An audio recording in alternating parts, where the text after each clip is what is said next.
இவன் கழுதைக்கு எருதுக்கு கொடுக்கிற முக்கியத்துவம் கூட 18 வருஷமா கட்டப்பட்டிருக்கிற இவளுக்கு கொடுக்கலையே.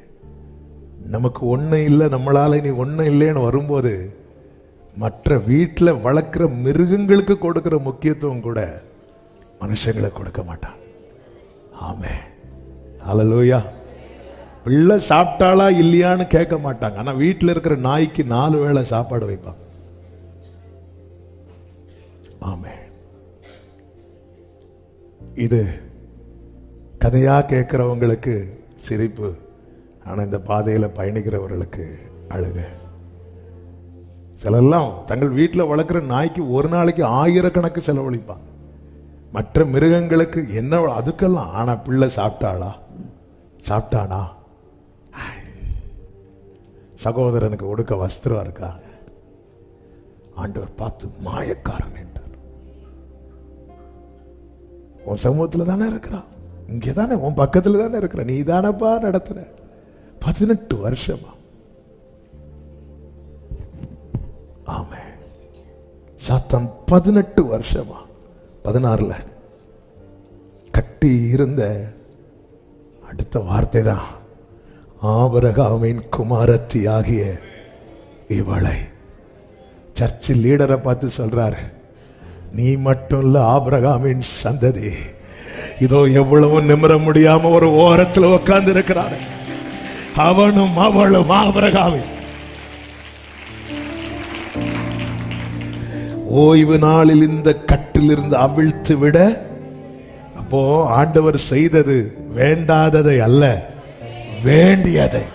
நீ பயப்படாதே, உனக்கு வேண்டியபடி எல்லாம் செய்வேன் என்று கர்த்தர் சொல்லுகிறார்.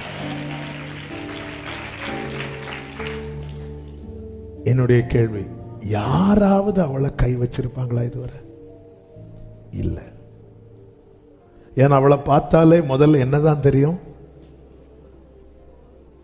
அதாவது எவ்வளவு நிமிர முடியாத கூண் விழுந்துட்டுன்னா ஒரு ஆளை பார்த்தாலே முதல்ல என்னதான் தெரியும்? கூணு தான் தெரியும். நம்மளை பார்த்தாலே நம்ம பிரச்சனை தான் தெரியுது. அந்த அளவுக்கு எக்ஸ்ட்ரீமா. நாங்க கொஞ்ச நாள் சிரிச்சு சமாளிச்சிட்டோம், கொஞ்ச நாள் அப்படி இப்படி சமாளிச்சிட்டோம். இப்ப எங்களை பார்த்த உடனே தெரியும் இவங்களுக்கு ஏதோ அந்த இடத்துல. அப்போ எனக்கு கண்டிப்பா சில காரியம் செய்யப்பட வேண்டி இருக்கிறது. அங்க இருக்கிற யாரும் ரெடி இல்லை. ஏன்னா யாருக்கும் விருப்பம் இல்லை. ஒரு குருடனை, மார்க் சுவிசேஷத்தில் இருக்கு நினைக்கிறேன், ரெஃபரன்ஸ் தெரியல, எடுத்தீங்கன்னா சொல்லுங்க, ரைட் சைடில் கீழே இருக்கும்.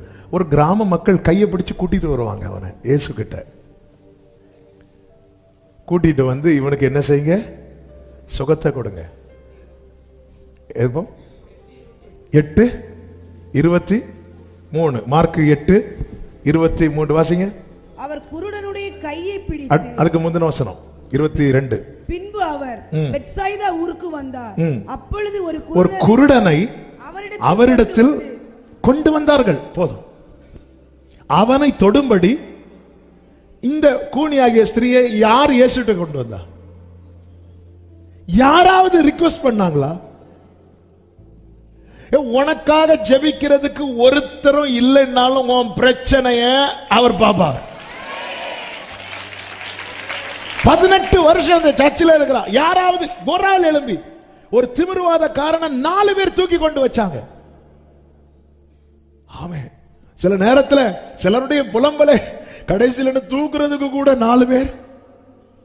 இப்படிதான் ஒரு வீட்டில் எனக்கு மறக்க முடியாது. ரொம்ப வருஷத்துக்கு முன்னாடி அப்பா இருக்கும்போது சொந்தக்காரங்க எல்லாம் இருக்கிறாங்க. அது ஆள் மறித்தாச்சு. எடுக்கும்போது நம்ம வெயிட் பண்ணுவோம், ஏன்னா உறவுகள் இருக்கும்போது அவங்க தான். ஒருத்தர் கூட தூக்க வரல.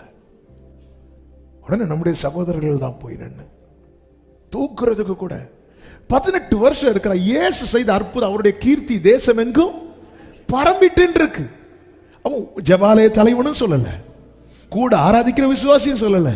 18 வருஷமா இவ இப்படியே இருக்கிறா சொல்லல. அதுதான் அவருக்கு கோபம். நீ கழுத மேட்ர சொல்ற, எருது மேட்ர சொல்லல, சொல்ற எல்லா மேட்ர சொல்ற, உன் கூட தானே இருக்கிறா. சபையே, நம்மை பார்த்து ஆண்டவர் எச்சரிக்கிறார். மாயக்காரனேன்னு சொல்லிடக்கூடாது. உன் கண் தானே பார்த்துட்டு இருக்கு. நீ அவளை பார்க்கும்போது அவ கூணு தானே அவன் கண்ணுக்கு தெரியுது. ஏன் ஆண்டவர் அதை கண்ணில் காட்டுறார்? குறை சொல்றதுக்கா? இல்லை. ஆண்டவரே இந்த மாத்திருங்கப்பா, வேண்டிக் கொள்ள வேண்டியது தானே. உங்க பக்கத்துல இருந்து ஒருத்தங்க ரொம்ப நாளா சர்ச்சில் அழுதுட்டு இருக்கிறாங்க. உங்களுக்கு தெரியுது, சிலர் அழுகை தெரியாது, உள்ளம் கண்ணீர் வடிச்சிட்டு இருக்கும். லைட்டா ஒரு டிராப் வரும், அது உள்ள அழுது வெளியே யாரும் பார்த்துடக்கூடாது. சிலருக்கெல்லாம் கண்ட்ரோல் பண்ண முடியாது, வந்து இருந்ததுல இருந்தே அழுதுட்டு இருப்பாங்க. தெரியுதில்ல ஆண்டவரே? ஏன்னா நம்ம பார்த்த உடனே அந்த அந்த அழுகிற மூஞ்சி தான் தெரியுது. ஆண்டவரே சரிங்க. ஆண்டவர் கோந்துட்டு அவளுக்காக உண்மையிலே அந்த ஆலயத்தில், ஏன்னா விரும்பல, அவ வருவா அப்படி இருந்துட்டு போவா. ஏசு அப்படி இல்லை. ஏன்னா நானாக குமாரன் ஆகவில்லை, என்னை அவர் குமாரன் ஆக்கினார். நானாக பிள்ளையாகவில்லை, அவர் என்னை பிள்ளையாக்கினார். என்னை பார்க்கவோ எனக்காய் பரிந்து பேசவோ என்னை சூழ்ந்திருக்கிற ஒருவர் இல்லாதிருந்தாலும் என் இயேசு வருவார். ஆமென், அல்லேலூயா. அவ வாழ்க்கையில் நினைச்சிருப்பாளா, எனக்கு ஒரு நாள் வரும் என்று? இந்த ஒரு வார்த்தையை சொல்லி நான் ஜெபிக்கிறேன். ஒரு நாள் உனக்கான நாளாய் மாறும். அன்னைக்கு அந்த சர்ச்சில் பேச்சு பொருளை யார் தெரியுமா? கோணியாகிய ஸ்திரீதான். A day will come. ஒரு நாள். அது வரைக்கும் அவன் எங்க இருந்த இடம் கூட தெரியாது. இந்த வார்த்தையை அப்படியே ஆவியானவர் எழுத வைத்தார். ஒரு நாள் உனக்கான நாளாகும். அதுதான் கர்த்தர் உண்டு பண்ணின நாள். அதிலே களி கூர்ந்து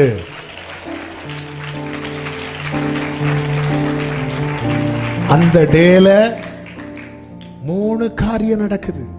1, அவருடைய பார்வை அவள் மேல. 2, அவருடைய வார்த்தை அவளை நோக்கி. 3, அவருடைய கை அவள் மேல. பார்வை அவள் மேல, வார்த்தை அவள் மேல, கை அவள் மேல. அந்த டே மீட்டிங்கே அவளுக்கான மீட்டிங். அந்த டே சீஃப் கெஸ்ட் ஜீசஸ் கிரைஸ்ட். வேற எந்த சீஃப் கெஸ்ட் வந்தாலும் நடக்காது.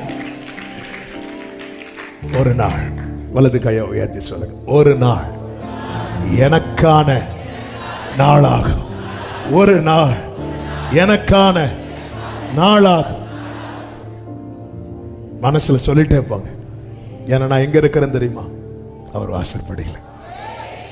ஏன் இருக்கிறீங்க? நான் இருக்கல, என்ன வந்து அவளை கூப்பிடு. நான் இங்க உண்மையிலே நான் இங்க இருக்க வேண்டிய ஆள் கிடையாது. நான் தள்ளி நிக்க வேண்டிய. நானா வந்து நிக்கல, நானா பிள்ளையாகல, அவர் என்ன வந்து பிள்ளையாக்கிட்டார். ஹல்லேலூயா. ஒரு நாள் சொல்லுங்க, சொல்லுங்க, எனக்கான நாளா ஒரு நாள் சொல்லுங்க. ஆமே. பக்கத்துல பார்த்து சொல்லுங்க, அவங்கள பார்த்து சொல்லுங்க, நம்பிக்கை கொடுங்க. ஒரு நாள் உங்களுக்கான நம்பிக்கை கொடுங்க. கொடுங்க, கொடுக்குறீங்களா? ஆமே. ஏன்னா ஏன் இப்படி சொல்ல வைக்கிறோம் தெரியுமா? உங்கள் நம்பிக்கையை அறிக்கையிடுகிறதில் அசைவில்லாமல், அடுத்த வார்த்தை என்ன தெரியும்? வாக்கு தத்தம் பண்ணினவர். அப்ப வாக்கு தத்தம் நிறைவேற நாம் நம்மை ஆயத்தப்படுத்துவதின் அடையாளத்தில் ஒண்ணு என்ன தெரியுமா? கன்ஃபஸ் பண்றது, அறிக்கை பண்றது. ஒரு நாள் நான் எதுவுமே சொல்ல மாட்டேன், நாங்கள் ரொம்ப ஸ்டாண்டர்ட்னா அப்படியே இருந்துட்டு போயிருங்க. ஒரு நாள் எனக்கா இல்லை. செர்மன்லாம் எடுக்கும்போது என்னை தனியாக பார்த்தா சில நேரத்தில் என் ஒய்ஃப் இப்படி பார்த்துட்டே இருப்பான். என்னாச்சு? இப்போ இல்லை, ஸ்டார்டிங்கில். இப்போ தெரியும் அவர் ஏதாவது மெசேஜ். ஆமாம். சில நேரத்தில் காரில் என் கூட ட்ராவல் பண்ண சகோதரடி பார்த்துட்டு ஏதாவது மெசேஜ் எடுக்கிறீங்களோ? ஏன்னா வித் ஆக்ஷனோட தான் வரும். ஏன்னா நம்ம வந்து அப்படி வேர்டை வந்து அப்படி ஆவியானவர் பழக்க வச்சிட்டு இருக்கிறார்.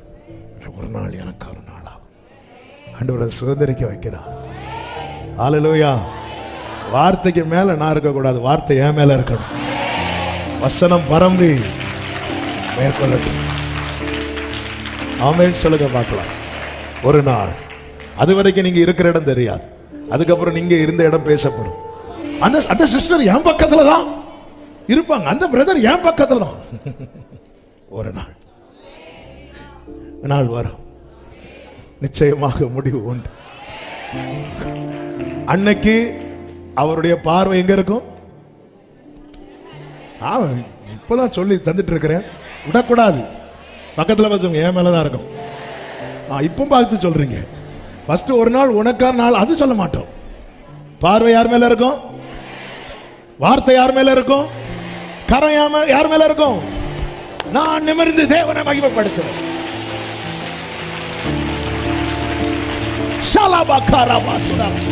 ஜீசஸ். ஒரு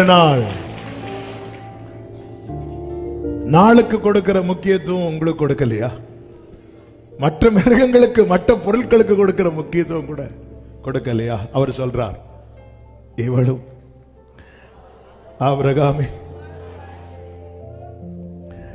ஆபிரகாமின் குமாரத்தி ஆகிய இவள். சாத்தானுடைய டார்கெட் யார் மேல தெரியுமா? ஆகாவின் குமாரத்தி மேல இல்ல, ஆபிரகாமின் குமாரத்தி. ஏன் உங்களுக்கு இத்தனை வருஷம் பாடுகள்? நீ ஆபிரகாமின் குமாரத்தி, நீ ஆபிரகாமின் குமார். இத்தனை பேர் இருக்கப்போ என்ன மட்டும், என் குடும்பத்துக்கு மட்டும் நாளைக்கு ஆண்டவர் சொல்றார், அநேகர் கிழக்கிலும் மேற்கிலும் இருந்து வந்து, கிழக்கு மேற்கு வடக்கு தெற்கிலிருந்து வந்து ஆபிரகாம், ஈசாக்கு, யாக்கோபு என்பவர்களோடு கூட பந்தி இருப்பார்கள். ஆமென், ஆமென். ஏன்பா உங்க குடும்பத்துல உங்களுக்கு மட்டும் பிரச்சனை? சொல்லுங்க, நான் ஆபிரகாமின் குமாரத்தி. சொல்லுங்க, நான் ஆபிரகாமின் குமாரன். கிறிஸ்துவுக்குள்ளாய் ஞான ஸ்நானம் பெற்றவர்கள் எத்தனை பேர்களோ அத்தனை பேர்களும் ஆபிரகாமின் சந்ததியாகவும் வாக்குத்தத்தத்தின்படி கிறிஸ்துவுக்கு உடன் சுதந்திரராயும். ஆமென், ஆமென். 18 வருஷம் சாத்தானுடைய டார்கெட் பாத்தீங்களா? ஆபிரகாமின் குமாரத்திகளே. ஆபிரகாமுக்கான உங்களுக்கு தெரியாது, இதான் உண்மை. குமாரத்தி ஆக்கினார். ஹல்லேலூயா. அவருடைய ஒரு நாள் உண்டு. மொத்த பார்வையும் எப்படிங்க இருக்கும்? எல்லாரும் எழுந்து நின்று ஆராதிக்கும் போது இந்த கூனியாகிய, எல்லாம் ரெடி ஆயிட்டீங்க பாத்தீங்களா? இந்த கூனியாகிய ஸ்திரீக்கு எழுந்து நின்னாலும் ஒரே மாதிரி தான் இருக்கும். இருந்தாலும் அப்போ எத்தனை ஆயிரங்கள் இருந்தாலும் எனக்கான நாள்ல பரலோகத்தின் மொத்தமும் என் மேலதான் இருக்கும். ஆமென், ஆமென். இப்போ எழுந்து நின்று இன்னுமிருந்து தேவனை மகிமைப்படுத்தும்.